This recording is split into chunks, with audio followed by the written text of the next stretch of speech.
sa Bangkamagong Beach. Ayan, syempre ito yung second to the last destination natin bago tayo pumunta sa Casa Florida. Casa Florida ba? Casa Florida. Basta ganun, basta Casa may Casa. Ayan, dito tayo ngayon sa Bangkamagong Beach. Ayan guys, napakaganda ng beach dito guys. Ayan, so sa side viewing muna natin yung mga kasama natin guys. Ayan, diba? So ganito. So ito yung ating mga kasama. Ayan. Shout out nga pala kay Kagawad Maripeg Grieta. Ayan, napakagaling ng kanyang mga ginagawang obra. Ayan guys. Ayan. Oy, shout out sa mga galing natin mga council dito sa Barangay Bangkamagong guys. Ayan. Syempre, ayan, shout out nga pala. Shout out kay Peng Grieta. Ayan, siya yung alam ko siya yung yung ang tawag ito under ng tourism. Yan, para sa magpapaganda ng lugar na to. Ayan, so yung mga author ba, ayan, mga yan. So yan, alam ko kung mga gustong mag-paint dyan sa Boulevard, ayan, pwede kayong mag-paint dyan guys. Ay, pagod na ba kayo? O di, malapit na tayo guys. Salang minuto na lang. Meron pa tayo isang oras at kalahati bago marating natin yung Casa Florida. Tama ba ako? Casa Florida? Basta may casa. Casa Florinda. Ayan guys. Casa Florida pala guys. Hindi Casa Florida. Casa Florida. Ayan. Diba? Mukhang pagod na tong mga natin, mga kasama natin. Pops Irvin, shout out. Yan. Macdo. Jollibee. Asan si Jollibee? Top sinan. Daming pogi guys. Putang ina, nagiging bakla. Malalaman naman dito, bakla talaga ako. Putang ina. Ayan guys, ayan syempre. Guys, pagod na sila. Ayan. Diba guys? So napakaganda ng Bangkamagong Beach. Napakalinis. So ito yung kanilang boulevard. So ayan yung beach. Yan guys. Pwede ka magtampisaw dyan guys. Diba? Diba? Ayan. Shoutout sa lahat ng mga SRC family natin. Woo! Yan. So makita naman yung ganda ng Bangkamagong. Ayan. So napakalinis. Napakaganda ng lugar. Sariwa yung hangin. Maganda yung mga puno. Ayan. Rataas guys yung mga puno. Napakaganda. Diba? Ayan, sa lahat ng mga hindi pa nakakabisita dito sa Barangay Bangkamagong sa bayan ng Basod, ayan, punta na kayo ito, pasyalan nyo yung pinakamagandang boulevard na pwede nyo makita sa bayan ng Basod. Ayan guys. Diba Paps? Oh. Tayo ay lakad-lakad na. Grabe guys, hindi talaga nakakasawang tambayan tong Bangkamagong Beach na to guys. Kasi ba naman napakaganda talaga guys, diba? Sobrang napakasipag ng mga tao dito. Tapos ang nakakaganda dito guys, yung mga yan, mga tamang hugot. Makita mo yan? I love Bangkamagong guys. Yan, diba? Shout out yan, diba? Napakasipag ng mga barangay council dito. Talagang natini nila yung kalinisan, kagandahan ng lugar para kung sakali may dumarating na mga gustong mamasyal o kaya naman mag-standby dito. Ayan guys, ganyan kasisipag ang Bangkamagong.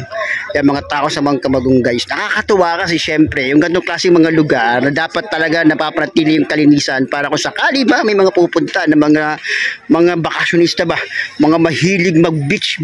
Ayan guys, diba? So ito yung malinis na beach ng Bangkamagong guys. Nako, si Pops ayo, parang talagang pil na talagang ayun no. Pinapil niya na talagang magtampisaw. Ayan guys, baba tayo guys, pakita natin sa inyo yung ganda ng Bangkamagong. Ayan, ay syempre napakalaki ng dalampasigin dito guys. Ayan, makikita niyo dito, marami kang pwedeng makita. Ayan, malinis yung tubig, safe, walang mga malalakas na alon. Ayan, syempre, ito yung pinakamahabang dalampasigan na pwede mong makita sa Camarines Norte, guys. Ayan. Tapos pagdating mo doon sa pinakadulong-dulo na yun, makikita mo naman iba't ibang klase mga beaches at mga resort na pwede mo rin puntahan kung sakali may oras ka at may panahon ka pang bisitahin ng kagandahan ng Camarines Norte. At syempre, libutin pa yung mga magagandang lugar na pwede mong mabisita anytime, basta gustong-gusto mo lang puntahan guys. Ayan, diba? Napakaganda ng dagat, napakalinis, walang alon, safe maligo at higit sa lahat, nakaka-amaze. Oh, di ba? O yan, hey, shout out sa lahat. So ayan mga kasama natin, andun sila guys, ayun, di ba? Despite may mga bangka ka makikita dito, hindi pa rin nakakasira sa ganda ng dalampasigan. At saka ang nakakatawa dito guys, sa Mangkamagong talaga dito, makikita mo talaga yung ganda ng lugar, hindi lang ganda ng boulevard na nilagay, yung seawall na talaga nagpoprotekta sa dalampasigan at sa mga taong naninirahan malapit sa dagat pag panahon ng medyo may malakas yung kalamidad. So yan, yun yung purpose niyan. Kaya makikita mo yung ganito klaseng mahabang seawall na yan hanggang doon sa pinakadulo ng coastal na yun, marami ka makikitang ganyan. Yan, shout out sa iyo guys. Ayan, di ba? malapit tayo guys. Pinakita ko lang sa inyo yung ganda ng boulevard, pero doon sa dulo na yung guys, meron doon magandang resort din. Ayan, kung hindi nyo pa napupuntahan, ay subukan nyo nang puntahan guys. Napakaganda ng boulevard guys, diba? So perfect para sa mga walang syuta, pwede ka maghanap dito. Marami doon, pwede mong matagpuan sa dulo. Marami doon mga sawing palad. Ayun, diba? Tama ba ako? Saan? Ha? Saan? Maraming mga sawing pala doon sa dulo.